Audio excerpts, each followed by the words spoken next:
Namaste, Assalamu alaikum, Shalom.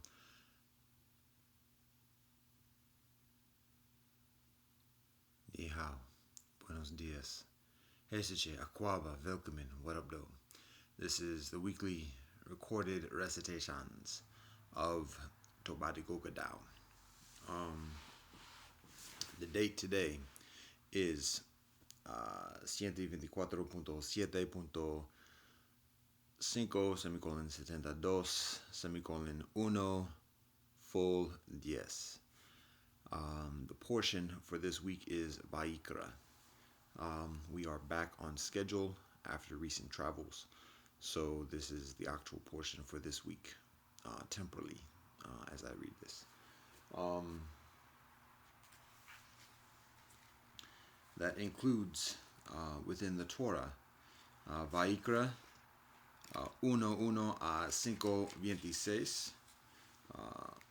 Within the Bhagavad Gita, it includes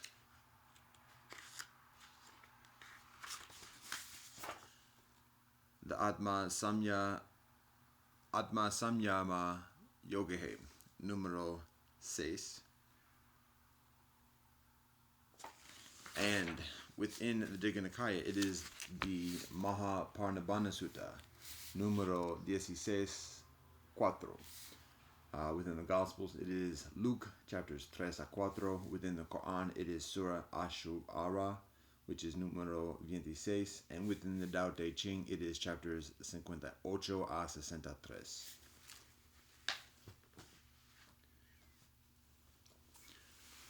Also, side note, I'm fasting at the moment, so there's an absence of beverage or liquid.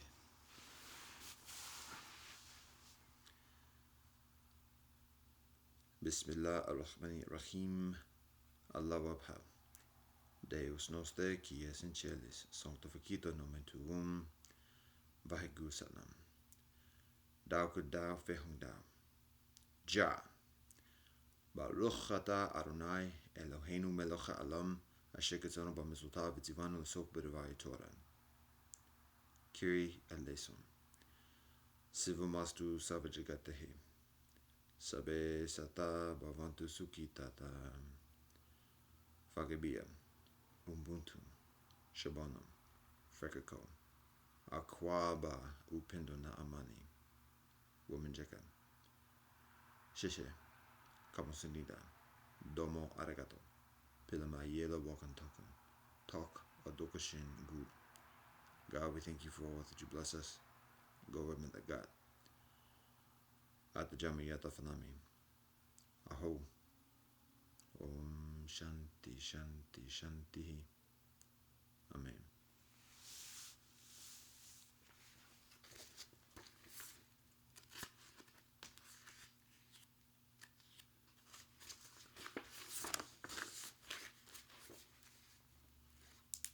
Torah, Vayikra 1:1 a 5:26. And Adonai called to Moshe, and the Lord spoke to him from the tent of meeting, saying, Speak to the children of Israel, and say to them, When a man from amongst you brings a sacrifice to the Lord from animals, from cattle, or from the flock, you shall bring your sacrifice. If his sacrifice is a burnt offering from cattle, an unblemished male, he shall bring it. He shall bring it willingly to the entrance of the tent of meeting before the Lord. And he shall lean his hand forcefully upon the head of the burnt offering, and it will be accepted for him to atone for him. And he shall slaughter the young bull before the Lord. And Aaron's descendants, the Kohanim, shall bring the blood, and dash the blood upon the altar around the altar which is at the entrance of the tent of meeting. And he shall skin the burnt offering, and cut it into its prescribed sections. And the descendants of Aaron the Kohen shall place fire on the altar and arrange wood on the fire.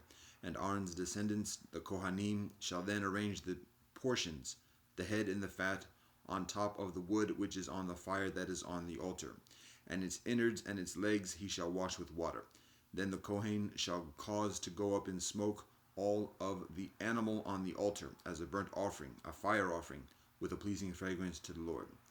And if his offering is brought from the flock, from sheep, or from goats as a burnt offering, he shall sacrifice it an unblemished male. And he shall slaughter it on the northern side of the altar before the Lord. And Aaron's descendants, the Kohanim, shall dash its blood upon the altar around. And he shall cut it into its prescribed sections with its head and its fat, and the Kohen shall arrange them on top of the wood which is on the fire that is on the altar.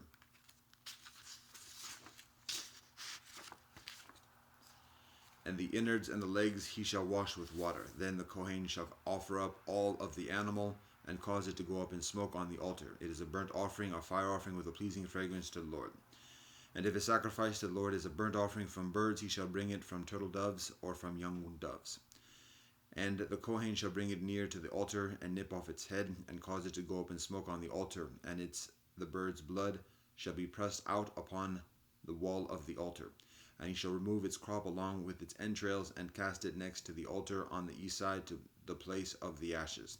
And he shall split it open with its wing feathers intact, but he shall not tear it completely apart.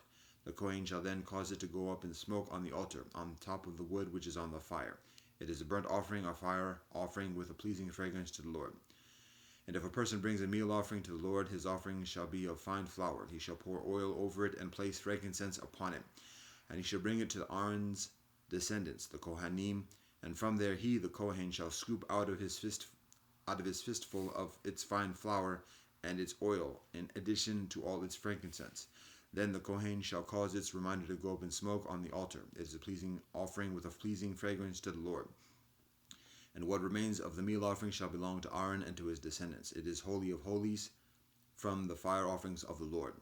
And if one brings a meal offering baked in an oven, it shall consist of either unleavened loaves made of fine flour mixed with oil, or unleavened wafers anointed with oil.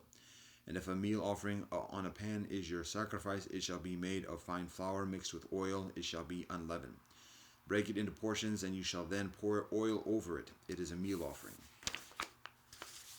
And if your sacrifice is a meal offering made in a deep pot, it shall be made of fine flour with oil. Thus you shall bring the meal offering which shall be made from these types to the Lord. And he shall bring it to the Kohen, and he shall bring it close to the altar. And the Kohen shall lift out from the meal offering its reminder, and cause it to go up in smoke on the altar. It is a fire offering with a pleasing fragrance to the Lord. And what remains of the meal offering shall belong to Aaron and his descendants. It is holy of holies from the fire offerings of the Lord. No meal offering that you sacrifice to the Lord shall be made out of anything leavened. For you shall not cause to go up in smoke any leavening or any honey as a fire offering to the Lord. However, you shall bring them as a first fruit offering to the Lord. Nevertheless, they shall not go up on the altar as a pleasing fragrance to the Lord. And you shall salt every one of your meal offering sacrifices with salt, and you shall not omit the salt of your God's covenant from being placed upon your meal offerings. You shall offer salt on all your sacrifices.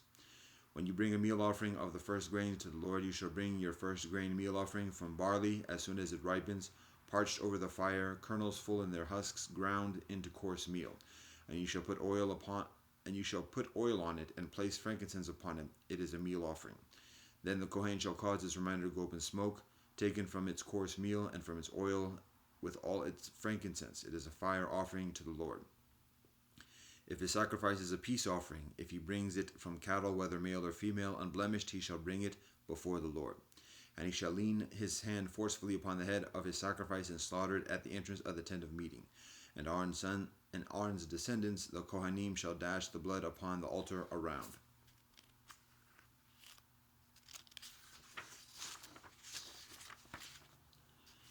And from the peace offering he shall bring a fire offering to the Lord, comprised of the fat covering the innards, and all the fat that is on the innards, and the 2 kidneys along with the fat that is upon them, which is over the flanks. And he shall remove the diaphragm with the liver along with the kidneys.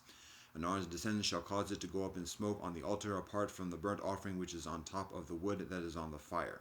It is a fire offering with a pleasing fragrance to the Lord. And if his sacrifice for a peace offering to the Lord is from the flock, whether male or female, unblemished, he shall bring it. If he brings a sheep as his sacrifice, then he shall bring it before the Lord. And he shall lean his hand forcefully upon the head of his sacrifice, and slaughter it before the tent of meeting. And Aaron's descendants shall dash its blood upon the altar around. And from the peace offering he shall bring a fire offering to the Lord, comprised of its choicest part, the complete tail. which he shall remove opposite the kidneys, and the fat covering the innards, and all the fat which is on the innards, and the 2 kidneys along with the fat that is upon them, which is over the flanks. And he shall remove the diaphragm with the liver along with the kidneys. And the Kohen shall cause it to go up in smoke on the altar as a food for the fire to the Lord. As food for the fire to the Lord. And if his sacrifice is a goat, he shall bring it before the Lord. And he shall lean his hand forcefully upon its head, and slaughter it before the tent of meeting, and Aaron's descendants shall dash his blood upon the altar around. And from it he shall bring his offering, a fire offering to the Lord, comprised of the fat covering the innards, and all the fat which is on the innards, and the 2 kidneys with the fat that is upon them, which is over the flanks. And he shall remove the diaphragm with the liver, along with the kidneys he shall remove it. And the Kohen shall cause it to go up in smoke on the altar, consumed as a fire offering with a pleasing fragrance. All sacrificial fat belongs to the Lord. This is an eternal statute for all your generations and all your dwelling places. You shall not eat any fat or any blood.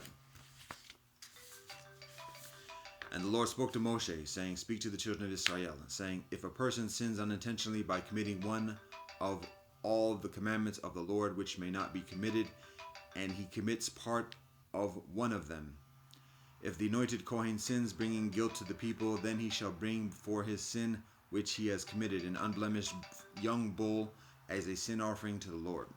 And he shall bring the bull to the entrance of the tent of meeting before the Lord, and he shall lean his hand forcefully upon the bull's head, and slaughter the bull before the Lord. And the anointed Kohen shall take from the bull's blood, and bring it to the tent of meeting. And the Kohen shall dip his finger into the blood, and sprinkle some of the blood 7 times before the Lord, before the dividing curtain of the sanctuary. And the Kohen shall place some of the blood on the horns of the incense altar which is in the tent of meeting before the Lord. And he shall pour all the blood of the bull onto the base of the altar utilized for burnt offerings, which is at the entrance of the tent of meeting. And all the fat of the sin offering bull he shall separate from it, the fat covering the innards, and all the fat that is on the innards, and the 2 kidneys along with the fat that is on them, which is on the flanks, and the diaphragm with the liver along with the kidneys he shall remove it. Just as was separated from the bull sacrificed as a peace offering, the Kohen shall then cause them to go up in smoke on the altar utilized for burnt offerings. He shall then take the bull's skin and all of its flesh, along with its head, and along with its legs, its innards, and its waste matter. He shall take out the entire bull to a clean place outside the camp, namely to the ash depository, and he shall burn it in fire on wood. Thus it shall be burnt in the ash depository. And if the entire community of Israel errs because a matter was hidden from the eyes of the congregation, and they commit one of all the commandments of the Lord, which may not be committed, incurring guilt,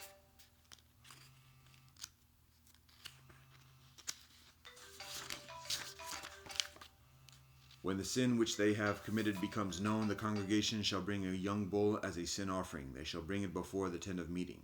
The elders of the community shall lean their hands forcefully upon the bull's head before the Lord, and one shall slaughter the bull before the Lord. The anointed Kohen shall bring some of the bull's blood into the tent of meeting, and the Kohen shall dip his finger from the blood, and sprinkle it 7 times before the Lord, before the dividing curtain. And he shall then place some of the blood on the horns of the altar that is before the Lord in the tent of meeting. And then he shall pour all the blood onto the base of the altar utilized for burnt offerings, which is at the entrance to the tent of meeting. And he shall separate all its fat from it, and cause it to go up in smoke on the altar. He shall do to the bull just as he did to the bull of the sin offering, thus he shall do to it. Thus the Kohen shall make atonement for them, the community, and they will be forgiven.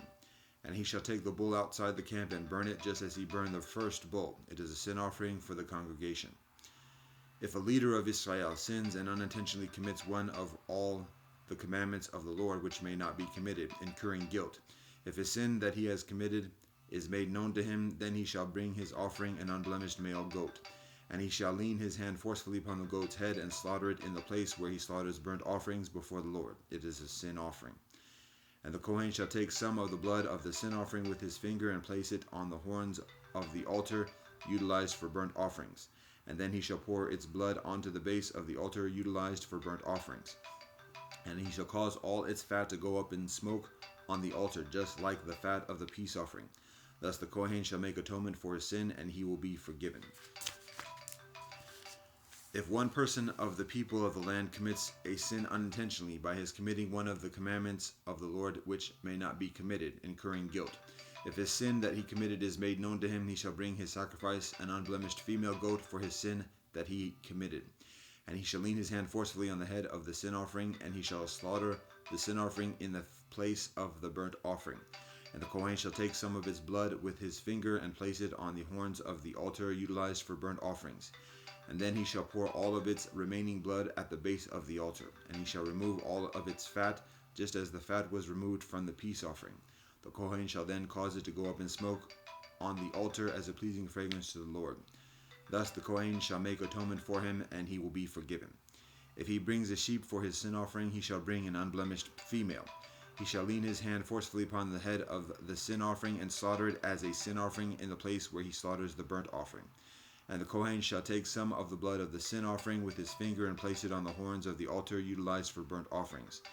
And then he shall pour all of its blood onto the base of the altar. And he shall remove all its fat, just as the sheep's fat is removed from the peace offering. The Kohen shall then cause them to go up in smoke on the altar upon the fires for the Lord. Thus the Kohen shall make atonement for him for his sin which he committed, and he will be forgiven. If a person sins whereby he accepts an oath, and he is a witness to some matter by seeing or knowing it, yet he does not testify, he shall bear his transgression. Or if a person touches anything unclean, whether it is the carcass of an unclean wild animal, or the carcass of an unclean domestic animal, or the carcass of an unclean creeping animal, and it was hidden from him, he incurs guilt.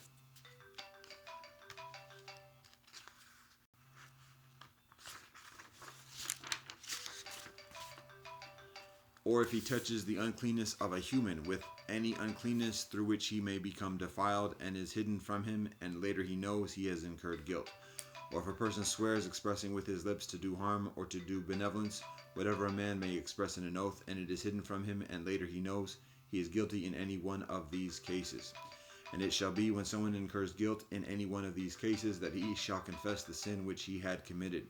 And he shall bring his guilt offering to the Lord for his sin which he had committed, a female animal from the flock, either a sheep or a goat, for a sin offering. And the Kohen shall make atonement from his sin. But if he cannot afford a sheep, he shall bring as his guilt offering for that sin that he had committed 2 turtle doves or 2 young doves before the Lord, one for a sin offering and one for a burnt offering. He shall bring them to the Kohen, who shall first offer up that bird which is designated for the sin offering. He shall cut its head by piercing with his nail opposite the back of its head, but shall not separate it. He shall sprinkle from the blood of the sin offering on the wall of the altar, and the remainder of the blood shall be pressed out on the base of the altar. It is a sin offering. And he shall offer up the second one as a burnt offering according to the law. Thus the Kohen shall make atonement for him from his sin which he had committed, and he shall be forgiven. But if he cannot afford 2 turtle doves or 2 young doves, then he shall bring as his sacrifice for his sin 1/10 of an ephah of fine flour for a sin offering. He shall not put oil over it, nor shall he place frankincense upon it, for it is a sin offering. He shall bring it to the Kohen, and the Kohen shall scoop out a fistful as its reminder, and cause it to go up in smoke on the altar upon the fires of the Lord. It is a sin offering. Thus the Kohen shall make atonement for his sin that he committed in any of these cases, and he shall be forgiven. And it shall belong to the Kohen like the meal offering. And the Lord spoke to Moshe, saying, If a person commits a betrayal and trespasses unintentionally against one of the things sacred to the Lord, he shall bring as his guilt offering to the Lord an unblemished ram from the flock with a value of silver shekels in accordance with the shekel of the sanctuary for a guilt offering. And what he has trespassed against the holy thing he shall pay, and he shall add 1/5 of its value to it, and he shall give it to the Kohen. The Kohen shall then make atonement for him through the ram of the guilt offering, and he shall be forgiven. If a person sins and commits one of the commandments of the Lord which may not be committed, but he does not know, he is guilty, and he shall bear his transgression. He shall bring an unblemished ram from the flock, and with the value for a guilt offering to the Kohen. The Kohen shall then make atonement for his unintentional sin which he committed and did not know, and he shall be forgiven. It is a guilt offering. He has incurred guilt before the Lord.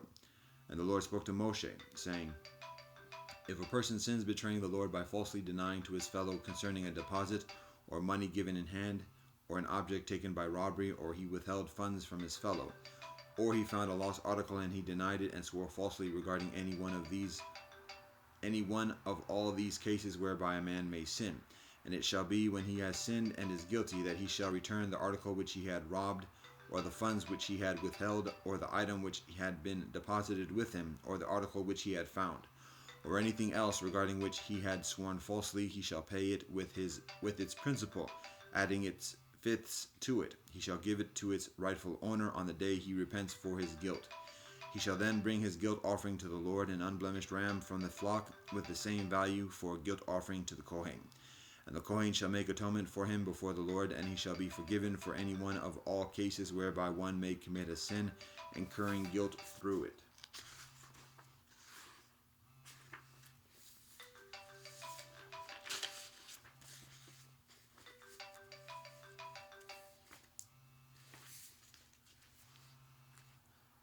Bhagavad Gita, Atma Samyama Yogehe, número 6.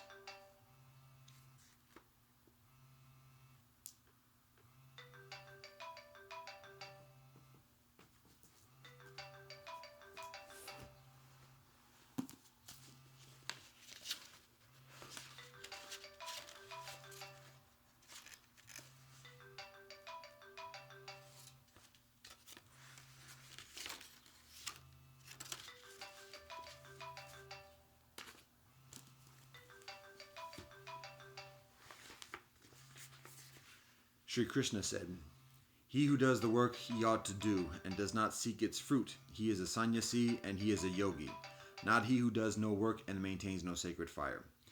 Know that what they call renunciation is the same as yoga, O Pandava, for one who has not renounced his desire can ever become a yogi. For a sage who wants to attain yoga, action is said to be the means, but when he has attained yoga, serenity is said to be the means.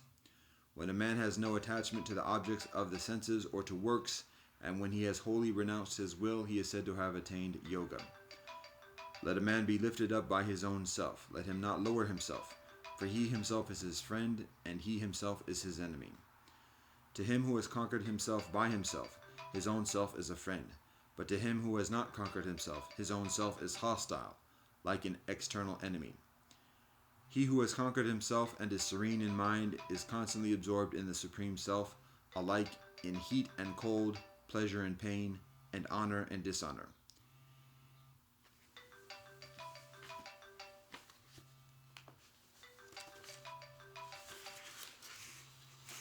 He is said to be a steadfast yogi whose heart, through knowledge and realization, is filled with satisfaction, who, having conquered his senses, never vacillates, and to whom a clod, a stone, and gold are the same. He who has equal regard for well-wishers, friends, and foes, for those who are related or indifferent to him, for the impartial and the malicious, and even for the righteous and the sinful, he stands supreme. A yogi should always try to concentrate his mind, retiring into solitude and living alone, having subdued his mind and body and got rid of his desires and possessions. In a clean spot, having fixed his seat, a firm seat neither too high nor too low, and having spread over it kusha grass, and then a deerskin, and then a cloth. And sitting there, he should practice yoga for the purification of the self, restraining the activities of his mind and senses, and bringing his thoughts to a point.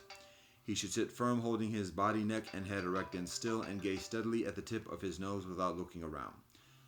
Completely serene and fearless, steadfast in the vow of brahmachari, disciplined in mind and ever thinking of me, he should sit in yoga regarding me as his supreme goal. Keeping himself ever steadfast in this manner, the yogi of subdued mind attains the peace abiding in me, the peace that culminates in nirvana. Yoga is not for him who eats too much, nor for him who eats too little. It is not for him, O Arjuna, who sleeps too much, nor for him who sleeps too little. For him who is temperate in his food and recreation, temperate in his exertion at work, temperate in sleep and waking, yoga puts an end to all sorrows. When the well-controlled mind rests in the self alone, free from longing for objects, then is one said to have attained yoga. As a lamp in a witness place does not flicker, that is the figure utilized for the disciplined mind of a yogi practicing concentration on the self. That in which the mind restrained by the practice of concentration rests quiescent, that in which, seeing the self through the self, one rejoices in one's own self. That in which one knows the boundless joy beyond the reach of the senses and grasps only by the understanding. That in which being established one never departs from reality. That on gaining which one thinks there is no greater gain, and wherein established one is not moved even by the heaviest of sorrows. Let that be known as yoga, which is severance from the contact of pain. It is to be practiced with perseverance and with an undaunted mind. Renouncing entirely all the desires born of the will, drawing back the senses from every direction by strength of mind, let a man little by little attain tranquility with the help of the buddhi armed with fortitude. Once the mind is established in the self, he should think of nothing else. Let him withdraw the fickle and unquiet mind from whatever causes it to wander away and restore it to the control of the self alone. Supreme bliss comes to the yogi whose mind is completely tranquil and whose passions are quieted, who is free from stain and who has become one with Brahman. Thus making himself ever steadfast, the yogi, freed from sins, easily enjoys the touch of Brahman, which is exceeding bliss. With a heart concentrated by yoga, viewing all things with equal regard, he beholds himself in all beings and all beings in himself. He who sees me everywhere and sees everything in me, to him I am never lost, nor is he ever lost to me. He who, having been established in oneness, worships me, dwelling in all beings, that yogi, in whatever way he leads his life, lives in me. Him I hold to be the supreme yogi, O Arjuna, who looks on the pleasure and pain of all beings as he looks on them in himself. Arjuna said, This yoga, which you, O Madhusudana, have declared to be characterized by evenness, I do not see how it can long endure, because of the restlessness of the mind. For the mind, O Krishna, is restless, turbulent, powerful, and obstinate. To control it is as hard, it seems to me, as to control the wind. Sri Krishna said, Doubtless, O mighty Arjuna, the mind is restless and hard to control, but by practice and by detachment, O son of Kunti, it can be restrained.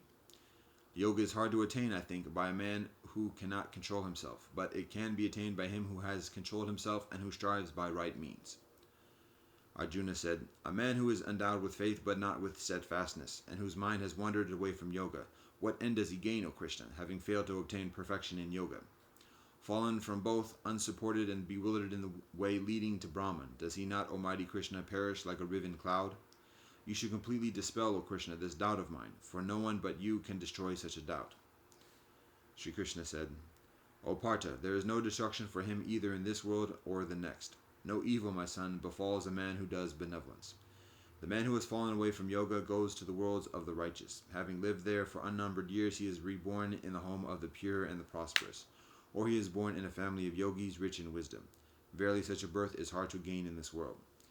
There he comes in touch with the knowledge acquired in his former body, O son of the Kurus, and strives still further for perfection. By that former practice alone he is led on in spite of himself. Even he who merely wishes to know of yoga rises superior to the performer of Vedic rites. A yogi striving diligently is purified of all sins and becoming perfect through many births reaches the supreme goal.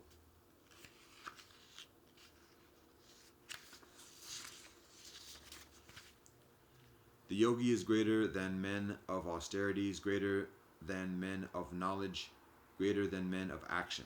Therefore be a yogi, O Arjuna. And of all yogis, the one who worships me with faith, his inmost self abiding in me, him do I hold to be the most closely united with me in yoga.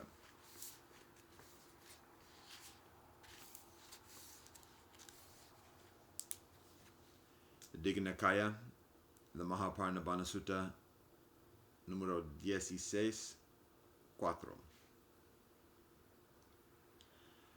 Then the gracious one, having dressed in the matin, after picking up his bowl and robe, entered Vesali for alms. After walking for alms in Vesali, when he was returning from the alms round after the meal, after looking at Vesali with an elephant's look, he addressed Venerable Ananda, saying, This is the last time, Ananda, that there will be sight of Vesali for the realized one. Come, Ananda, let us approach Bandagama. Very well, Reverend Sir, Venerable Ananda replied to the gracious one. Then the gracious one, together with a great sangha of monks, arrived at Bandagama. There the gracious one lived near Bandagama. There the gracious one said this to the monks. Because of a lack of understanding, a lack of penetration, monks, of 4 things, both you and I have been wandering and running along in samsara for a long time. Which 4? Uno, because of a lack of understanding and a lack of penetration of noble virtue, both you and I have been wandering and running along in samsara for a long time.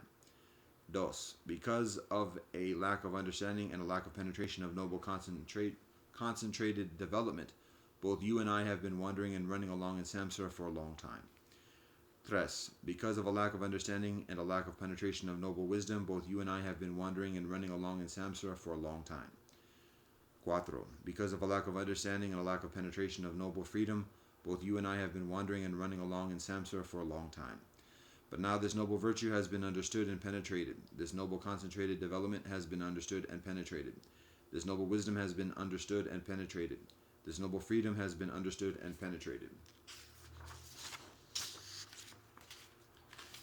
Craving for continued existence has been cut off. What leads to rebirth has been exhausted. There is no continuation in existence. The Gracious One said this, and after saying this, the Fortunate One, the teacher, said something further. Virtue, concentrated development, wisdom, and unsurpassed freedom. These things have been understood by the famous Gautama. Thus, after knowing it deeply, the Buddha declared the Dharma to the monks. The suffering ender, the teacher, the visionary one who is emancipated. There also the Gracious One, whilst living in Bandagama, spoke frequently to the monks about the Dharma, saying, such as virtue, such as concentration, such as wisdom. When virtue is well developed, it yields great fruit and brings great advantages in regard to concentration. When concentration is well developed, it yields great fruit and brings great advantages in regard to wisdom. When wisdom is well developed, the mind is completely liberated from the pollutants, that is to say, the pollutant of sensuality, the pollutant of craving for continued existence, the pollutant of ignorance. Then the Gracious One, after living near Bandagama for as long as he liked, addressed Venerable Nanda, saying, Come, Ananda, let us approach Hatigama, elephant village, Abagama, mango village, Jambugama, rose apple village, Boganagara, wealthy village. Very well, Reverend Sir, Venerable Nanda replied to the Gracious One. Then the Gracious One, together with a great sangha of monks, arrived at Boganagara. There the Gracious One lived near Boganagara at the joyous shrine. There the Gracious One addressed the monks, saying, I will teach these four great referrals, monks. Listen to it, apply your minds well, and I will speak. Very well, Reverend Sir, those monks replied to the Gracious One. And the Gracious One said this. Uno. Here, monks, a monk might speak like this. I have heard this directly from the Gracious One, friends. Directly I learned it. This is the Dharma, this is the discipline, this is the teacher's dispensation. That monk's speech, monks, is not to be rejoiced over, not to be scorned at. Without having rejoiced over it, without having scorned it, after learning those words and syllables well, they should be laid alongside the discourses. They should be compared with the discipline. Dos, if when these are laid alongside the discourses compared with the discipline, they do not fit in the with the discourses, they do not compare well with the discipline, you may here come to this conclusion. Certainly this is not the Gracious One's word, it is not well learned by that monk. And monks, you should abandon it. If when these are laid alongside the discourses compared with the discipline, they do fit with the discourses, they do compare well with the discipline, you may come to this conclusion. Certainly this is the Gracious One's word, it is well learned by that monk. This, monks, is the first great referral that you should bear in mind. Herein, monks, a monk might speak like this. In a certain dwelling place lives a sangha with elders and leaders. I have heard this directly from that sangha, directly I learned it. This is the Dharma, this is the discipline, this is the teacher's dispensation. Those monks' speech, monks, is not to be rejoiced over, not to be scorned at. Without having rejoiced over it, without having scorned it, after learning those words and syllables well, they should be laid alongside the discourses, they should be compared with the discipline. If, when these are laid alongside the discourses compared with the discipline, they do not fit with the discourses, they do not compare well with the discipline, you may here come to this conclusion. Certainly this is not the Gracious One's word, it is not well learned by that sangha, and monks, you should abandon it. If, when these are laid alongside the discourses compared with the discipline, they do fit with the discourses, they do compare well with the discipline, you may here come to this conclusion. Certainly this is the Gracious One's word, it is well learned by that sangha. This, monks, is the second great referral you should bear in mind. Here, monks, a monk might speak like this. In a certain dwelling place live many elders very learned who have learned the traditions, who are bearers of the Dharma, bearers of the discipline, bearers of the tabulation. I have heard this directly from those elders, directly learned it. This is the Dharma, this is the discipline, this is the teacher's dispensation. Those monks' speech, monks, is not to be rejoiced over, nor not to be scorned at. Without having rejoiced over it, without having scorned it, after learning those words and syllables well, they should be laid alongside the discourses, they should be compared with the discipline. If, when these are laid alongside the discourses, compared with the discipline, they do not fit in with the discourses, they do not compare well with the discipline, you may here come to this conclusion. Certainly this is not the gracious one's word, it is not well learned by those elders and monks, you should abandon it. If when these are laid alongside the discourses, compare with the discipline, they do fit with the discourses, they do compare well with the discipline, you may here come to this conclusion. Certainly this is the gracious one's word, it is well learned by those elders. This, monks, is the third great referral you should bear in mind. Here, monks, a monk might speak like this. In a certain dwelling place lives one elder, very learned, who has learned the traditions, a bearer of the Dharma, a bearer of the discipline, a bearer of the tabulation. I have heard this directly from that elder, directly I learned it. This is the Dharma, this is the discipline, this is the teacher's dispensation. That monk's speech, monks, is not to be rejoiced over, not to be scorned at. Without having rejoiced over it, without having scorned it, after learning those words and syllables well, they should be laid alongside the discourses, they should be compared with the discipline. If, when these are laid alongside the discourses, compared with the discipline, they do not fit in with the discourses, they do not compare well with the discipline, you may here come to this conclusion. Certainly this is not the gracious one's word, it is not well learned by that elder. And monks, you should abandon it. If, when these are laid alongside the discourses, compared with the discipline, they do fit with the discourses, they do compare well with the discipline, you may here come to this conclusion. Certainly this is the gracious one's word, it is well learned by that elder. This, monks, is the fourth great referral you should bear in mind. These, monks, are the four great referrals you should bear in mind.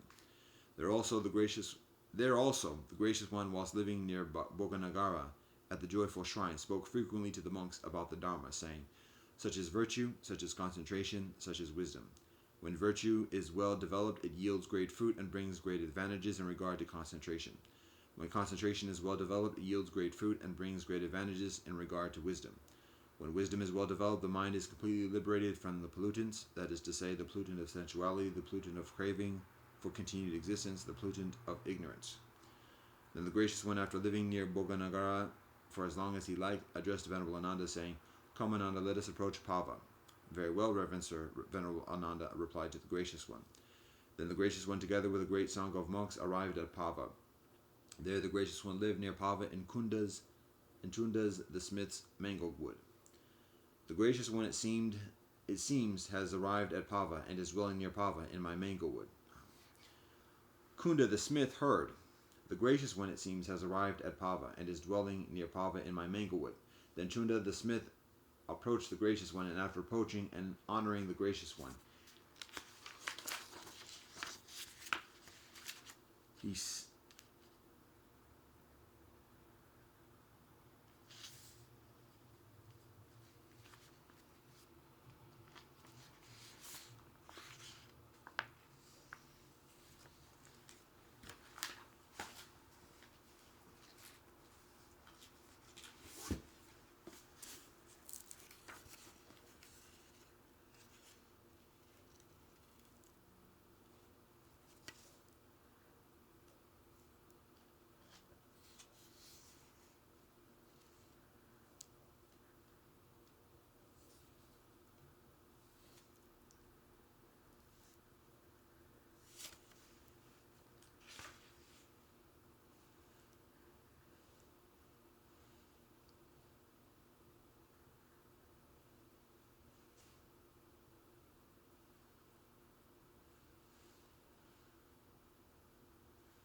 Then Chunda the smith approached the gracious one, and after approaching and honoring the gracious one, he sat at one side.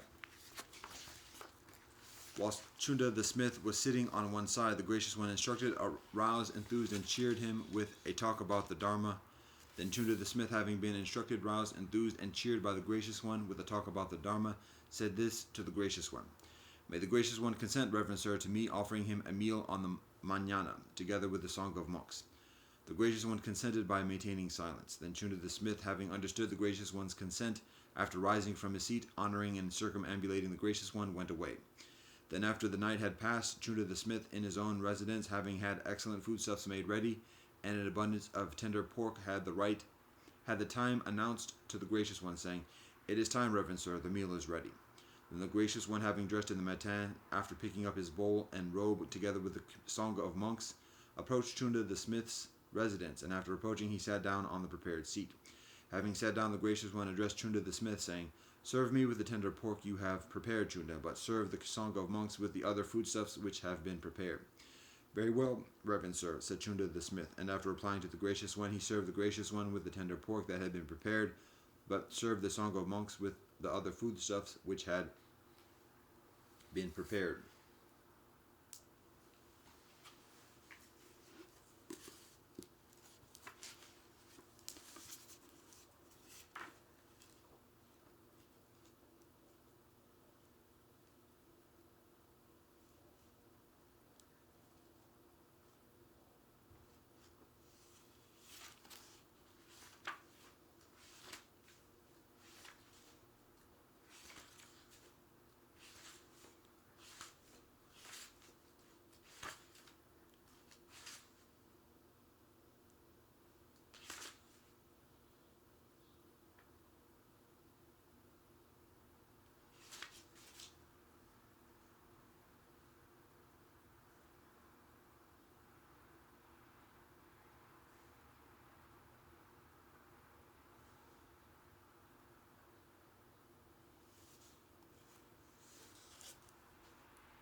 Then the gracious one addressed Chunda the smith, saying, "Throw that leftover tender pork into a pit, Chunda, for I do not see, Chunda, in the world with its angels, Mara and Brahma, in this generation with its ascetics and Brahmins, princes and men, one who, having eaten it, could completely digest it, except for a realized one."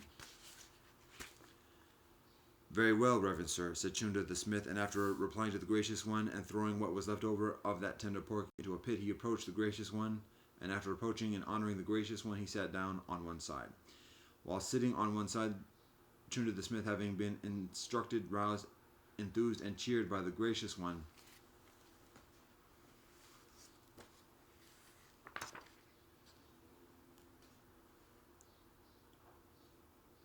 with religious discourse,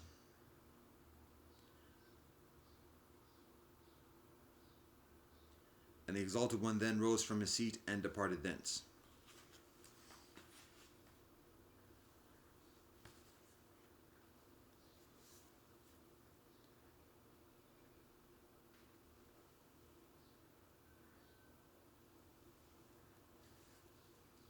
Then for the gracious one, after eating Chunda the smith's food, a painful affliction arose. Bloody dysentery and strong feelings occurred, such as end in death.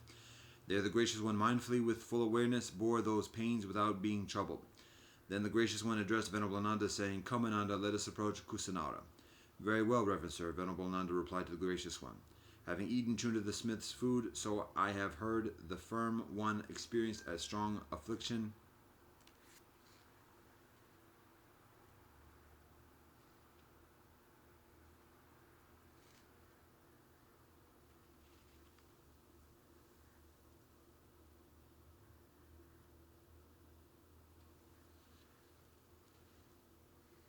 Having eaten Chunda the smith's food, so I have heard, the firm one experienced a very strong affliction, such as ends in death. For the teacher who had eaten tender pork, a very strong sickness arose. While still purging, the gracious one said, "I will go to the town of Kusinara." Then the gracious one, having gone down from the road, approached the root of a certain tree, and after approaching, he addressed Venerable Ananda, saying, "Come now, Ananda, prepare the outer robe folded in four for me. I am weary, Ananda, and will sit down."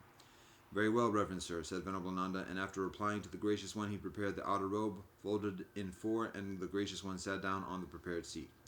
While sitting, the gracious one addressed Venerable Ananda, saying, "Come now, Ananda, bring drinking water. I am thirsty, Ananda, and will drink." After that was said, Venerable Ananda said this to the gracious one: "Just now, reverend sir, 500 wagons have passed by, and the little water that flows, having been churned by the wheels, is stirred up and disturbed. The Kakuta River is not distant away, with transparent water, agreeable water, cool water, pure water, with beautiful banks, a delightful place. There the gracious one can drink drinking water and cool his limbs. For a second time the gracious one addressed Venerable Ananda, saying, "Come now, Ananda, bring drinking water. I am thirsty, Ananda, and will drink." For a second time Venerable Ananda said this to the gracious one: "Just now, Reverend Sir, 500 wagons have passed by, and the little water that flows, having been churned by the wheels, is stirred up and disturbed. The Kakuta River is not distant away, with transparent water, agreeable water, cool water, pure water, with beautiful banks, a delightful place. There the gracious one can drink drinking water and cool his limbs." For a third time the gracious one addressed Venerable Ananda, saying, "Come now, Ananda, bring drinking water. I am thirsty, Ananda, and will drink." "Very well, Reverend Sir," said Venerable Ananda, and after replying to the gracious one and taking the bowl, he approached the little river. Then that little river that was flowing, which had been churned by the wheels and was stirred up and disturbed as Venerable Ananda was approaching, flowed transparent, clear, and undisturbed. Then it occurred to Venerable Ananda, "Surely it is wonderful, surely it is marvelous, to realize one's great power and great majesty, and that that little river that is flowing, which has been churned by wheels, and is stirred up and disturbed, as I was approaching, flowed transparent, clear, and undisturbed." After taking a bowl of drinking water, he approached the gracious one, and after approaching, he said this to the gracious one: "It is wonderful, Reverend Sir, it is marvelous, Reverend Sir, to realize one's great power and great majesty, and that little river that is flowing, which has been churned by wheels, and is stirred up and disturbed, as I was approaching, flowed transparent, clear, and undisturbed. Please drink the drinking water, gracious one. Please drink the drinking water, fortunate one." Then the gracious one drank the water. Now at that time, Pukasa Malaputa, a disciple of Alara Kalama, was traveling along the highway from Pava to Kusinara. Pukasa Malaputa saw the gracious one sitting at the root of a certain tree, and having seen him, he approached the gracious one, and after approaching and honoring the gracious one, he sat down on one side. While sitting on one side, Pukasa Malaputa said this to the gracious one: "It is wonderful, Reverend Sir, it is marvelous, Reverend Sir, that those who have gone forth, Reverend Sir, live such a peaceful living. Formerly, Reverend Sir, Alara Kalama descended from the highway he was traveling along, and was dwelling for the day not distant away at the root of a certain tree. Then, Reverend Sir, about 500 wagons passed by very close to Alara Kalama. Then, Reverend Sir, a certain man who was traveling along behind those wagons approached Alara Kalama, and after approaching, he said this to Alara Kalama: Did you not see, Reverend Sir, about 500 wagons pass by?" "I did not see, friend." "But, Reverend Sir, did you not hear the sound?" "I did not hear the sound, friend." "But, Reverend Sir, were you sleeping?" "I was not sleeping, friend." "But, Reverend Sir, were you conscious?" "Yes, friend." "So you, Reverend Sir, though conscious and awake, when about 500 wagons passed by very close, neither saw them nor heard a sound. Why, Reverend Sir, even your double robe is covered with dust." "Yes, friend." Then this occurred to that man: "It is wonderful, it is marvelous, that those who have indeed gone forth live such a peaceful living, because though conscious and awake, when about 500 wagons passed by very close, he did not see them or hear a sound. And having gained great confidence in Alara Kalama, he left." Now what do you think, Pukusa? Which is the further difficult to do, or the further difficult to come by? That someone, though conscious and awake, when about 500 wagons pass by very close, should neither see them, nor hear a sound? Or that someone, though conscious and awake, when the angels rain down, when the angels throw it down, and the lightning flashes and the thunder crashes forth, should neither see it nor hear a sound? Why, Reverend Sir, what to make of 500 wagons, 600 wagons, 700 wagons, 800 wagons, 900 wagons, 1,000 wagons, or 100,000 wagons? Thus is the further difficult to do, or the further difficult to come by, that someone, though conscious and awake, when the angels rain down, when the angels throw it down, and the lightning flashes and the thunder crashes forth, should neither see it nor hear a sound. One day, Pukusa, I was living near Atuma at the decorated house. Now at that time the angels rained down, the angels threw it down, and the lightning flashed and the thunder crashed forth, and not distant away from the decorated house, 2 brothers who were tillers died, along with 4 oxen. Then Pukusa, a great crowd of people having departed from Atuma, went to the place where the brothers who were tillers and the 4 oxen had died. Then Pukusa, at that time, after leaving the decorated house, I was walking in the open air near the gate to the decorated house. Then Pukusa, a certain man from that crowd, approached me, and after approaching and honoring me, he stood on one side. While standing there, Pukusa, I said to that man, "Why, friend, has that great crowd of people assembled?" "Just now, reverend sir, the angels rained down, the angels threw it down, and the lightning flashed and the thunder crashed forth, and 2 brothers who were tillers died, along with 4 oxen, and that great crowd of people assembled here." "But where were you, reverend sir?" "I was right here, friend." "But, reverend sir, did you see it?" "I did not see, friend." "But, reverend sir, did you hear the sound?" "I did not hear the sound, friend." "But, reverend sir, were you sleeping?" "I was not sleeping, friend." "But, reverend sir, were you conscious?" "Yes, friend." "So, reverend sir, though conscious and awake when the angels rained down, when the angels threw it down, and the lightning flashed and the thunder crashed forth, you neither saw it nor heard a sound?" "Yes, friend." Then, Pukusa, this occurred to that man: "It is wonderful, it is marvelous, that those who have indeed gone forth live such a peaceful living.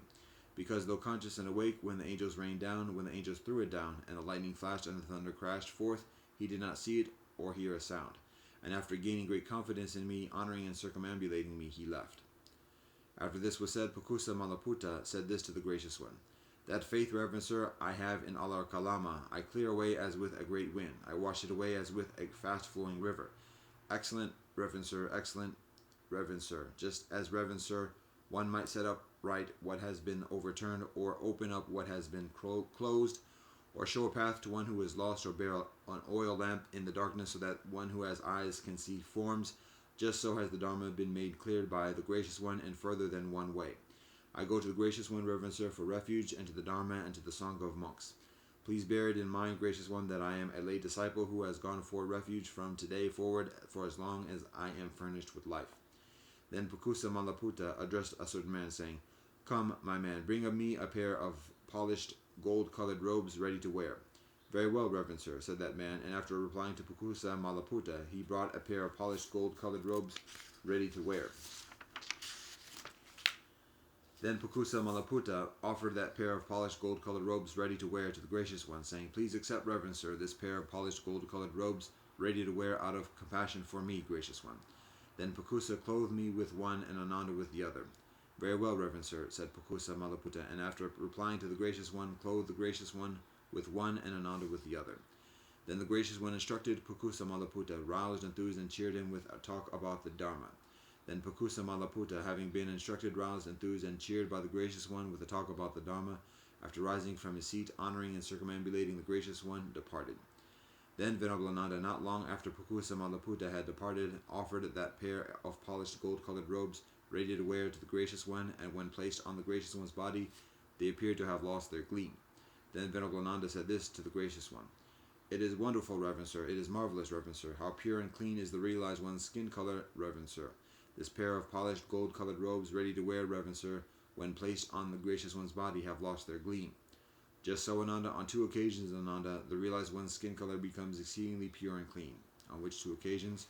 That night, Ananda, the realized one perfectly awakens to the unsurpassed and perfect awakening, and that night the realized one is finally emancipated in the emancipation element which has no basis for attachment remaining. On these 2 occasions, the realized one's skin color is exceedingly pure and clean. Today, Ananda, during the last watch of the night, near to Kusinara in the Mala's Salwood, at Upavatana, between a pair of sal trees, will be the realized one's final emancipation. Come, Ananda, let us approach River Kakuta." "Very well, reverend sir," Venerable Ananda replied to the Gracious One. A pair of polished gold-colored robes was offered by Pukusa. Once clothed with it, the teacher's golden skin color shone forth.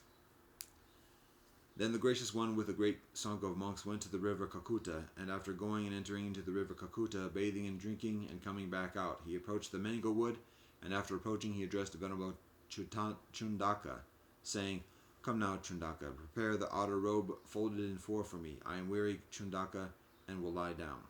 "Very well, reverend sir," said Venerable Chundaka, and after replying to the Gracious One, he prepared the outer robe folded in 4. Then the Gracious One lay down on his right side in the lion's posture, after placing one foot on the top of the other, mindfully with full awareness, having applied his mind to the thought of rising. And Venerable Chundaka sat down right there in front of the Gracious One. The awakened one, having gone to the little river Kakuta, which had water that was transparent, pleasant, and clear, the teacher, very weary, entered the river, the realized one who is unmatched here in the world. After washing and drinking, the teacher came out, and in the middle of the sangha of monks at the front, The teacher, the gracious one, having taught the teaching, the Dharma here, the great sage went to the mango wood. He addressed the monk called Chundaka, saying, "Spread out the robe folded in four for me to lie down on." Chunda, urged by the one with developed mind, very quickly spread the robe folded in four. The teacher, very wary, lay down with Chunda, sat right there at the front. Then the gracious one addressed Venerable Nanda, saying, "It may be, Ananda, that someone might cause grief for the smith Chunda, saying, 'There is no gain for you, friend Chunda. It is a poor gain for you, in that the realized one, after eating his last alms food from you, attained final emancipation.' If there is grief for Chunda the smith, Ananda, drive it out in this way, saying, 'There is a gain for you, friend Chunda. It is a benevolent gain for you, in that the realized one, after eating his last alms food from you, attained final emancipation.' I heard this face to face with the gracious one, friend Chunda. I learned it face to face. There are these two alms food which have the very same excellent fruit, have the very same excellent result. That is a greater fruit, a greater result than other alms food. Which two? That alms food which after eating the realized one awakens to the unsurpassed and perfect awakening, and that alms food which after eating the realized one attains final emancipation in the emancipation element, which has no basis for attachment remaining. These are the two alms food which have the same fruit, have the same result. That is an exceedingly greater fruit, a greater result than others' alms food. Friend Chunda the smith has accumulated a benevolent deed that is conducive to long life. Friend Chunda the smith has accumulated a benevolent deed that is conducive to beauty. Friend Chunda the smith has accumulated a benevolent deed that is conducive to happiness. Friend Chunda the smith has accumulated a benevolent deed that is conducive to fame. Friend Chunda the smith has accumulated a benevolent deed that is conducive to heaven. Friend Chunda the smith has accumulated a benevolent deed that is conducive to sovereignty. If there is grief for Chunda the smith, Ananda, it should be driven out in this way." Then the gracious one, having understood the significance of it, on that occasion uttered his exalted utterance. "For the one who gives merit is increased. From restraint, hatred is not accumulated. The skillful one gives up what is bad through the destruction of passion, hatred, and delusion. He is emancipated."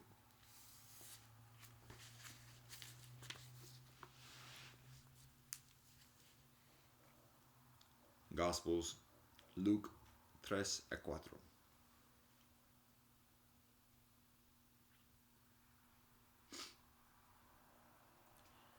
In the 15th year of the reign of Tiberius Caesar, when Pontius Pilate was governor of Judea, Herod tetrarch of Galilee, his brother, Philip tetrarch of Iturea and Trachonitis,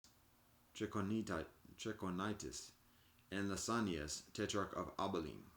During the high priesthood of Annas and Caiaphas, the word of God came to John, son of Zechariah, in the wilderness. He went into all the country around the Jordan, preaching a baptism of repentance for the forgiveness of sins. As it is written in the book of the words of Isaiah the prophet, "A voice of one calling in the wilderness, prepare the way for God, make straight paths for God. Every valley shall be filled in, every mountain and hill made low. The crooked roads shall become straight, the rough ways smooth, and all people will see God's salvation." John said to the crowds coming out to be baptized by him, "You brood of vipers, who warned you to flee from the coming wrath? Produce fruit in keeping with repentance, and do not begin to say to yourselves, 'We have Abraham as our father.' For I tell you that out of these stones God can raise up children for Abraham. The axe is ready at the root of the trees, and every tree that does not produce benevolent fruit will be cut down and thrown into the fire." "What should we do then?" the crowd asked. John answered, "Anyone who has 2 shirts should share with the one who has none, and anyone who has food should do the same." Even tax collectors came to be baptized. "Teacher," they asked, "what should we do?" "Don't collect any further than you are required to," he told them. Then some soldiers asked him, "And what should we do?" He replied, "Don't extort money and don't accuse people falsely. Be content with your pay." The people were waiting expectantly and were all wondering in their hearts if John might possibly be the Messiah. John answered them all, "I baptize you with water, but one who is further powerful than I will come, the straps of whose sandal I am not worthy to untie.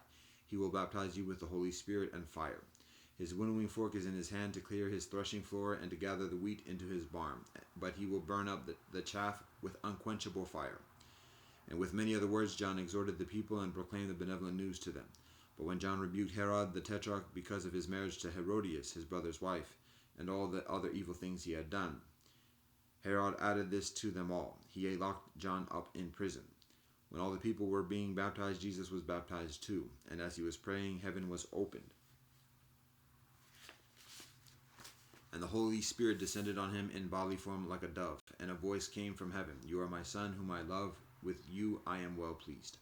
Now Jesus himself was about 30 years old when he began his ministry. He was the son, so it was thought, of Joseph, the son of Heli, the son of Matthat, the son of Levi, the son of Melchi, the son of Janai, the son of Joseph, the son of Mattathias, the son of Amos, the son of Nahum, the son of Esli, the son of Nagai, the son of Mad, the son of Mattathias, the son of Samain, the son of Yosek, the son of Joda, the son of Joanan, the son of Resa, the son of Zerubbabel, the son of Shealtiel, the son of Neri, the son of Melchi, the son of Adi, the son of Kosam, the son of Almadan, the son of Er, the son of Yoshua, the son of Eleazar, the son of Yorim, the son of Matat, the son of Levi, the son of Shimon, the son of Yehuda,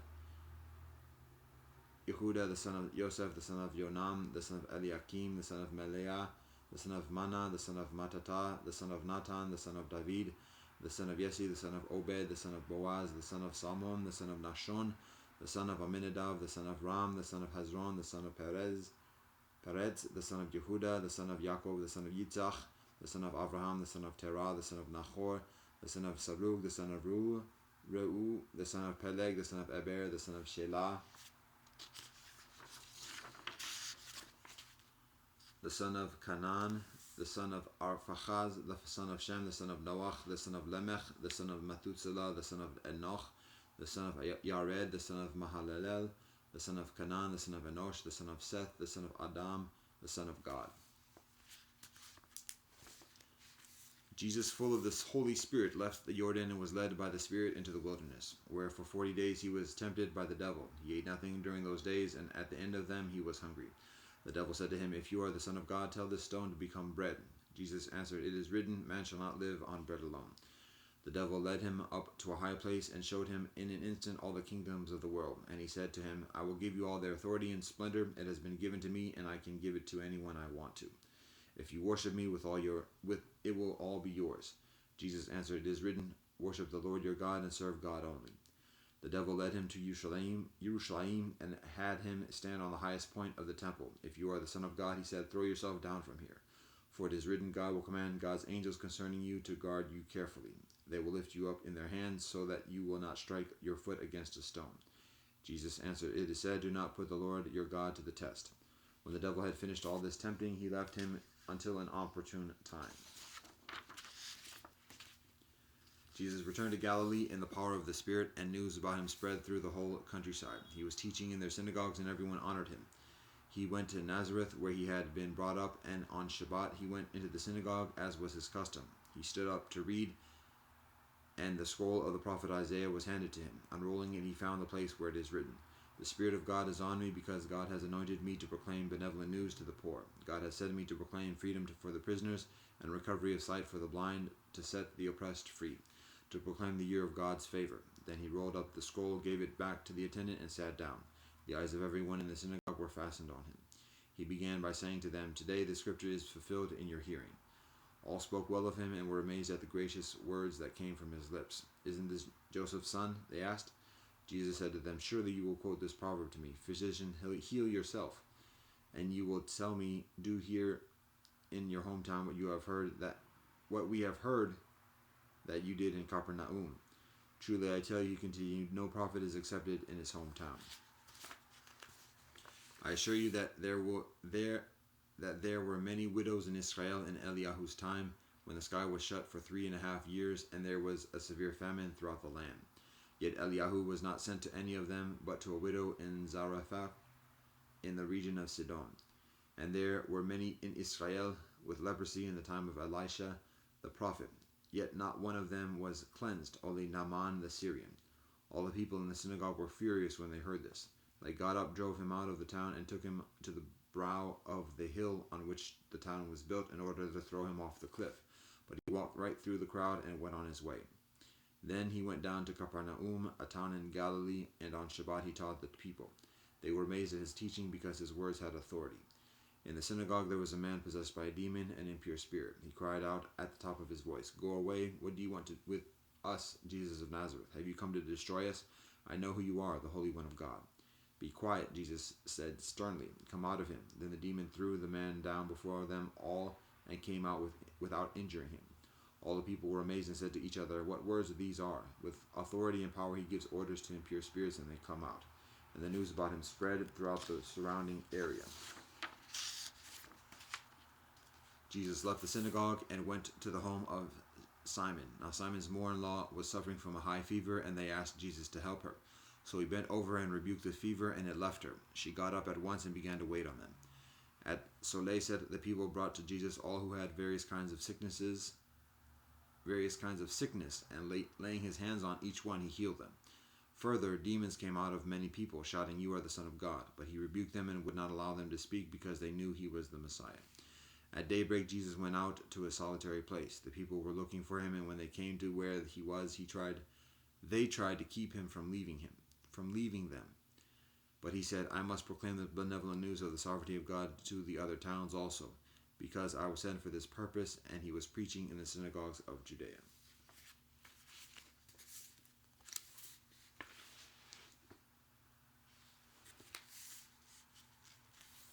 Quran, Surah Ash-Shu'ara, número 26. Bismillah ar-Rahman ar-Rahim. In the name of Allah, most gracious, most merciful. Ta Sin Mim. These are the verses of the book that makes things clear. It may be thou frightenest thy soul with grief, that they do not become believers. If such were our will, we can send down to them from the sky a sign, to which they would bend their necks in humility.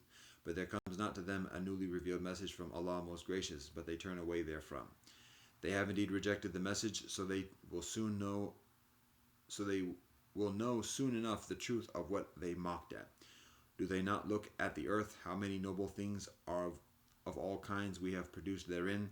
Verily in this is a sign, but most of them do not believe. And verily thy Lord is Allah, the exalted in might, most merciful. Behold, thy Lord called Moshe, "Go to the people of iniquity, the people of the Pharaoh.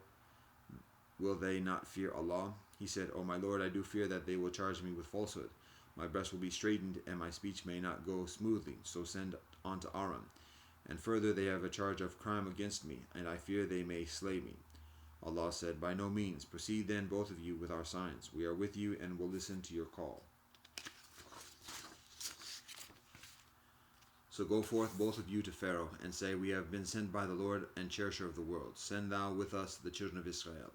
Pharaoh said, "Did we not cherish thee as a child amongst us, and didst thou not stay in our midst many years of thy life? And thou didst a deed of thine which thou knowest thou didst, and thou art an ungrateful wretch."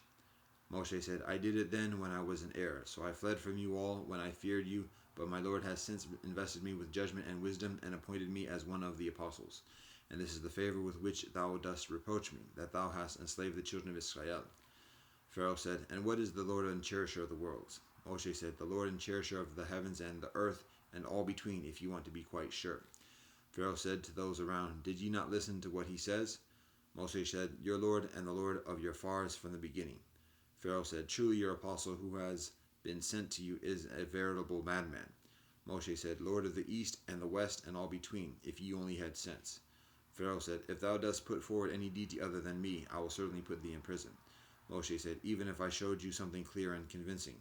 Pharaoh said, "Show it then, if thou tellest the truth." So Moshe threw his rod, and behold, it was a serpent plain for all to see. And he drew out his hand, and behold, it was white to all beholders. Pharaoh said to the chiefs around him, "This is indeed a sorcerer well versed. His plan is to get you out of your land by his sorcery. Then what is it ye counsel?" They said, "Keep him and his brother in suspense for a while, and dispatch to the cities heralds to collect, and bring up to thee all our sorcerers well versed." So the sorcerers were got together for the appointment of a day well known. And the people were told, "Are ye now assembled, that we may follow the sorcerers in religion if they win?" So when the sorcerers arrived, they said to Pharaoh, "Of course shall we have a suitable reward if we win?" He said, "Yea, and further, for ye shall in that case be raised to post nearest to my person." Moshe said to them, "Throw ye that which ye are about to throw." So they threw their ropes and their rods, and said, "By the might of Pharaoh, it is we who will certainly win." Then Moshe threw his rod, when behold, it straightway swallows up all the falsehoods which they fake. Then did the sorcerers fall down and prostrate in adoration, saying, "We believe in the Lord of the worlds, the Lord of Moshe and Aaron." Said Pharaoh, Believe ye in Allah before I give you permission. Surely he is your leader who has taught you sorcery, but soon shall ye know. Be sure I will cut off your hands and your feet on opposite sides, and I will cause you all to die on the cross. They said, No matter, for us we shall but return to our Lord. Only our desire is that our Lord will forgive us our faults, that we may become foremost amongst the believers. By inspiration, we told Moshe, Travel by night with my servants, for surely by inspiration we told Moshe, Travel by night with my servants, for surely ye shall be pursued. Then Pharaoh sent his heralds to all the cities, saying, These Israelites are but a small band, and they are raging furiously against us, but we are a multitude amply forewarned. So we expelled them from garden springs, treasures in every kind of honorable position. Thus it was, but we made the children of Israel inheritors of such things. So they pursued them at Soleil rise. And when the two bodies saw each other, the people of Moshe said, We are sure to be overtaken. Moshe said, By no means. My Lord is with me. Soon will Allah guide me. Then we told Moshe by inspiration, Strike the sea with thy rod. So it divided, and each separate part became like the huge firm mass of a mountain. And we made the other party approach thither. We delivered Moshe and all who were with him, but we drowned the others. Verily, in this is a sign, but most of them do not believe. And verily, thy Lord is Allah, the exalted in might, most merciful. And rehearsed to them something of Abraham's story. Behold, he said to his father and his people, What worship ye? They said, We worship idols, and we remain constantly in attendance on them. He said, Do they listen to you when ye call on them, or do you benevolence or harm? They said, Nay, but we found our fathers doing thus what we do.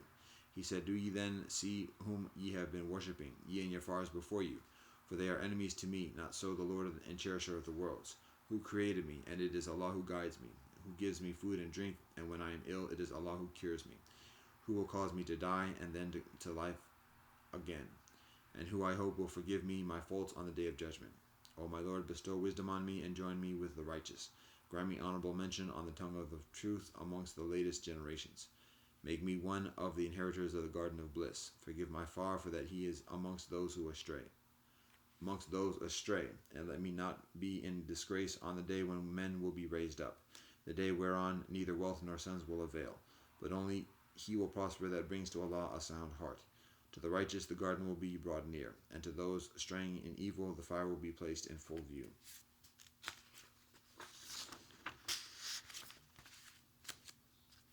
And it shall be said to them, Where are the deities you worship, besides Allah? Can they help you or help themselves? Then they will be thrown headlong into the fire, they and those straying in evil, and the whole hosts of Iblis together. They will say there in their mutual bickerings, By Allah, we were truly in an error manifest, when we held you as equals with the Lord of the worlds, and our seducers were only those who were steeped in guilt. Now then, we have none to intercede for us, nor a single friend to feel for us. Now if we only had a chance of return, we shall truly be of those who believe. Verily, and this is a sign, but most of them do not believe. And verily, thy Lord is Allah, the exalted in might, most merciful. The people of Noach rejected the apostles. Behold, their brother Noach said to them, Will ye not fear Allah? I am to you an apostle worthy of all trust. So fear Allah and obey me. No reward do I ask of you for it. My reward is only from the Lord of the worlds. So fear Allah and obey me. They said, Shall we believe in thee when it is the meanest that follow thee? He said, And what do I know as to what they do? Their account is only with my Lord, if ye could but understand. I am not one to drive away those who believe. I am sent only to warn plainly in public. They said, If thou desist not, O Noach, thou shalt be stoned to death. He said, O my Lord, truly my people have rejected me. Judge thou then between me and them openly, and deliver me and those of the believers who are with me. So we delivered him and those with him in the ark filled with all creatures. Thereafter we drowned those who remained behind. Verily, and this is a sign, but most of them do not believe. And verily, thy Lord is Allah, the exalted in might, most merciful. The odd people rejected the apostles. Behold, their brother Hud said to them, Will ye not fear Allah? I am to you an apostle worthy of all trust. So fear Allah and obey me. No reward do I ask of you for it. My reward is only from the Lord of the worlds. Do ye build a landmark on every high place to amuse yourselves? And do you get for yourselves fine buildings in the hope of living therein forever? And when ye exert your strong hand, do ye do it like men of absolute power? Now fear Allah and obey me. Yea, fear Allah, who has bestowed on you freely all that ye know. Freely has Allah bestowed on you cattle and sons, and gardens and springs. Truly I fear for you the penalty of a great day. They said, It is the same to us whether thou admonish us or be not amongst our admonishers. This is no other than a customary device of the ancients, and we are not the ones to receive pains and penalties. So they rejected him, and we destroyed them. Verily, in this is a sign, but most of them do not believe. And verily, thy Lord is Allah, the exalted in might, most merciful. The Talmud people rejected the apostles. Behold, their brother Salih said to them, Will ye not fear Allah? I am to you an apostle worthy of all trust. So fear Allah and obey me. No reward do I ask of you for it. My reward is only from the Lord of the worlds. Will ye be left secure in the enjoyment of all that ye have here? Gardens and springs, and grain fields, and date palms with spades near breaking with the weight of fruit, and ye carve houses out of rocky mountains with great skill. But fear Allah and obey me, and follow not the bidding of those who are extravagant, who make mischief in the land, and mend not their ways. They said, Thou art only one of those bewitched. Thou art no further than a living being like us. Then bring us a sign if thou tell us the truth. He said, Here is a she-camel. She has a right of watering, and ye have a right of watering, severally on a day appointed. Touch her not with harm, lest the penalty of a great day seize you. But they hamstrung her, then did they become full of regrets. But the penalty seized them. Verily in this is a sign, but most of them do not believe. And verily thy Lord is Allah, the exalted in might, the most merciful. The people of Lot rejected the apostles. Behold, their brother Lot said to them, Will ye not fear Allah? I am to you an apostle worthy of all trust. So fear Allah and obey me. No reward do I ask of you for it. My reward is only from the Lord of the worlds.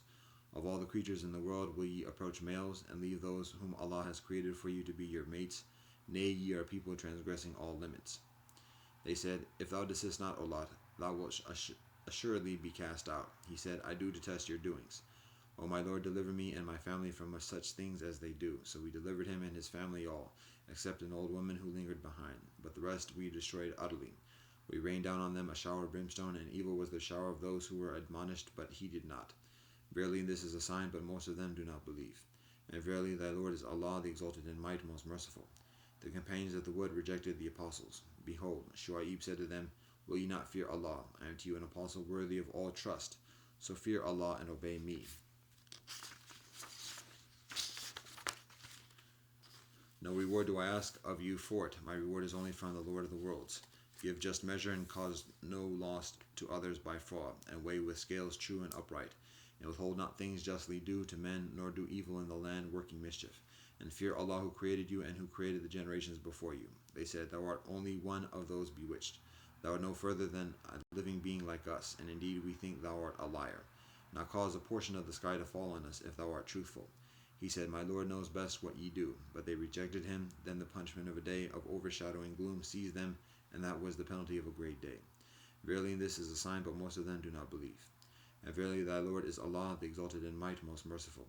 Verily this is a revelation from the Lord of the worlds. With it came down the spirit of faith and truth to thy heart and mind, that thou mayest admonish in the perspicuous Arabic tongue. Without doubt it is announced in the mystic books of former peoples. Is it not a sign to them that the learned of the children of Israel knew it as true? Had we revealed it to any of the non-Arabs, and had he recited it to them, they would not have believed in it. Thus have we caused it to enter the hearts of the sinners. They will not believe in it until they see the grievous penalty, but the penalty will come to them of a sudden, whilst they perceive it not. Then they will say, Shall we be respited? Do they then ask for our penalty to be hastened on? Seest thou, if we do let them enjoy this life for a few years, yet there comes to them at length the punishment which they were promised. It will benefit them not that they enjoyed this life. Never did we destroy a population, but had its warners. But by way of reminder, and we never are unjust. No evil ones have brought down this revelation. It would neither suit them, nor would they be able to produce it. Indeed, they have been removed distantly from even a chance of hearing it. So call not on any other deity with Allah, or thou wilt be amongst those under the penalty. And admonish thy nearest kinsman, and lower thy wing to the believers who follow thee. Then if they disobey thee, say, I am free of responsibility of what ye do. And put thy trust on the exalted in might, the most merciful, who seeth thee standing forth in prayer, and thy movements amongst those who prostrate themselves. For it is Allah who heareth and knoweth all things.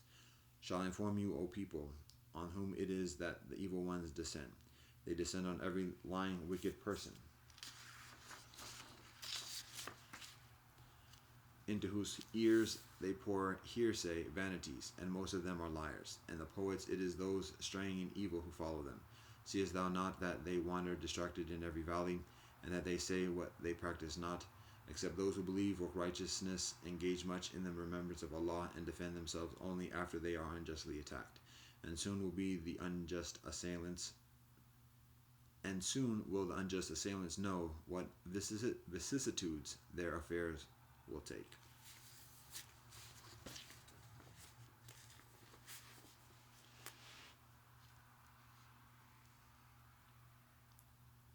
Dao Te Ching, chapters 58 a 63. When governing is lackluster, the people are simple and honest.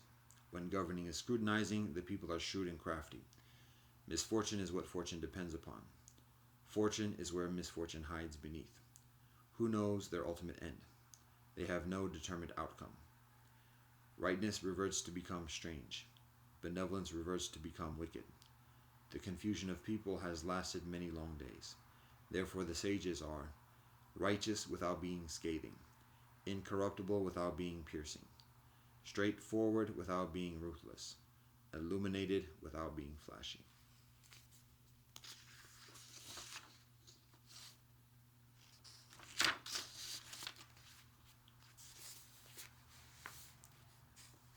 In governing people and serving heaven, there is nothing like conservation.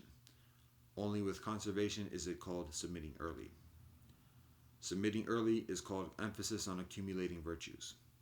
Accumulating virtues means there is nothing one cannot overcome.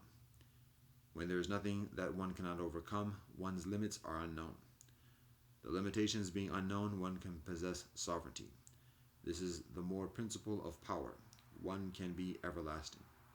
With this more principle of power, one can be everlasting. This is called deep roots and firm foundation, the Tao of longevity and lasting vision.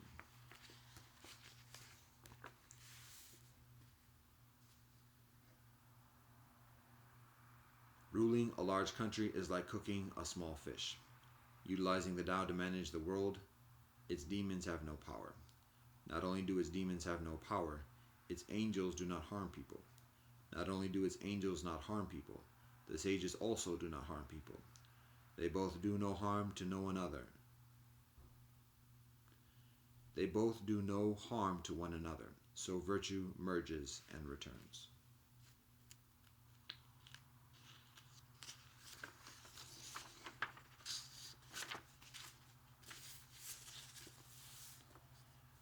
The large country is like the lowest river, the converging point of the world, the receptive female of the world. The female always overcomes the male with serenity, utilizing serenity as the lower position. Thus, if the large country is lower than the small country, then it can be taken by the small country. If the small country is lower than the large country, then it can be taken by the large country. Thus, one utilizes the lower position to take, the other utilizes the lower position to be taken. The large country only wishes to gather and protect people. The small country only wishes to join and serve people. So that both obtain what they wish, the larger one should assume the lower position.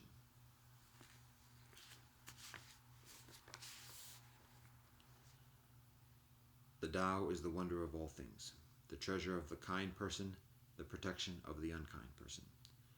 Admirable words can win the public's respect. Admirable actions can improve people. Those who are unkind, how can they be abandoned? Therefore, when crowning the emperor and installing the 3 ministers, although there is the offering of jade before 4 horses, none of it can compare to being seated in this Tao. Why did the ancients value this Tao so much? Is it not said that those who seek will find, and those with guilt will not be faulted? Therefore it is the greatest value in the world.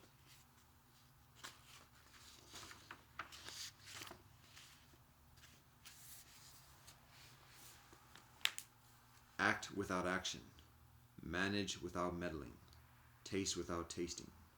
Great, small, many, few. Respond to hatred with virtue. Plan difficult tasks through the simplest tasks. Achieve large tasks through the smallest tasks. The difficult tasks of the world must be handled through the simplest tasks. The large tasks of the world must be handled through the small tasks. Therefore, sages never attempt great deeds all through life. Thus, they can achieve greatness. One who makes promises lightly must deserve little trust. One who sees many easy tasks must encounter much difficulty.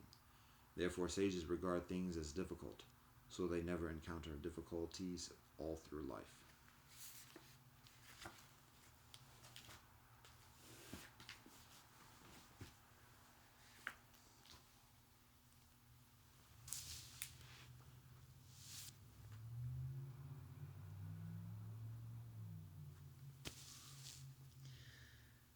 Alhamdulillah Rahman Rahim, Allah Wapa, Deus nos aqui essentialização do Fakida no Matum, Bahingusam, Dakuda Fehunda, Cha, Baluchata Adonai, Elhina Melchalam, Ashekasana Bamatata, Vitivan, Sok Provitora, Kiri Elisam, Sivu Masu Savekatahi, Sabe Sata, Bavanta Sukitata, Fagabia, Ubuntu, Shabana, Fakako, Aquaba, Upina, Lamani, Jika, Shishe, como Sunida, Domo, Arigato, Pelama, Yellow, Wakantaka, Toko, Shingu, God, we thank you for all that you bless us, good God.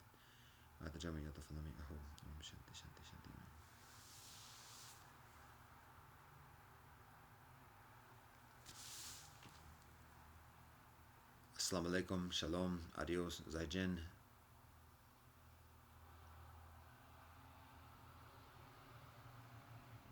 Namaste. Te chakris. Asamudbo. Kila Fred. One love and peace.